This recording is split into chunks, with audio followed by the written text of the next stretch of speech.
প্রথম সাকিবের প্রসঙ্গটাই বলি, আপনি জানেন যে একটা মামলা হয়েছে এবং লিগাল নোটিশ আমরা পাইনি, আসলে ওটার ব্যাপারে আমি কোনো কথা বলতে পারবো না এখন।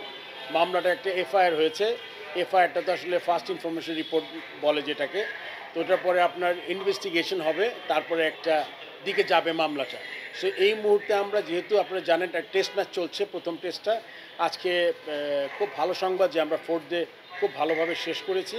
কালকে 5th ডে আছে এবং টেস্টের ডিসাইডিং ডে। আমার মনে হয় যে এই মুহূর্তে আমরা এই ব্যাপারে আসলে কোনো স্ট্যান্স নেওয়ার মতো চিন্তা করিনি। মনে করেছি আমরা যে কালকের ব্যাচটা শেষ হলে তখন আমরা একটা বসে ডিসিশন নিব।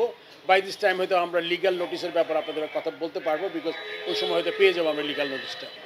এটা তো নর্মাল একটা ব্যাপার হয় কি, আপনার অ্যাকচুয়ালি গিয়ে এফআইআর যখন হয় এটা তো মাত্র ফার্স্ট ইনফরমেশন। এখন এটার এগেনস্টে কিন্তু এখনও কোনো মানে চার্জ গঠন হয়নি, মানে আমি যতটুকু জানি আর কি।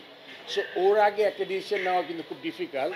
আর যেটা বলছি আমি এই প্রশ্নটা আপনি মনে করেন আমরা জানেন যে গত বেশ কিছুদিন আমাদের একটা বিরাট ঘটনা ঘটেছে, আমাদের অনেক প্রাণ নষ্ট হয়েছে, এটা আমরা জানি, এটাতে সহমর্মিতা এখনও আছে আমাদের, আমরা ভুলে যাইনি জিনিসগুলো। বাট এই মুহূর্তে কিন্তু আপনি একটু আগেই বলেছি আমি যে আমাদের যে টেস্ট ম্যাচটা চলছে আসলে বিসিবির সাথে সাকিব আল হাসানের তো একটা সম্পর্কগুলি গিয়া খেলোয়াড় এবং এমপ্লয়ার বলতে পারেন আপনি, কন্ট্রাক্টের সাথে।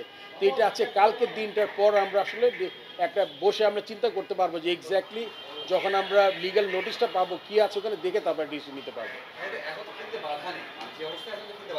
না, এটা স্বাভাবিক একটা middle of the test match, তো এখান থেকে আমি উইথড্র করতে পারবো না। ওটা আমাদের বলিনি, আমরা বলেছি যে এফআইআর পর একটা প্রসিজিয়ার আছে, এই প্রসিজিয়ারটা শুরু হবে। আর যেহেতু ফার্স্ট টেস্ট ম্যাচ, এই টেস্ট ম্যাচটা তো এখন আমরা 4th ডেতে, এই টেস্ট ম্যাচটা শেষ হবে। আপনি জানেন সেকেন্ড টেস্ট ম্যাচ 30 তারিখে, তার আগে আমাদের আছে, এর মধ্যে কথা বলবো আমরা, স্পেস আছে মাঝখানে, এইভাবে আমরা চিন্তা করব, আমাদের বোর্ডের ডিরেক্টরের সাথে আলাপ করবো তাই কী করা যায় এই ব্যাপারে।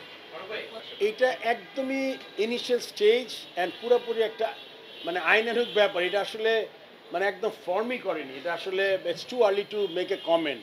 এটা আসলে আর কি সময় যেতে হবে, তারপর আমরা এটার ব্যাপারে আলাপ করতে পারবো।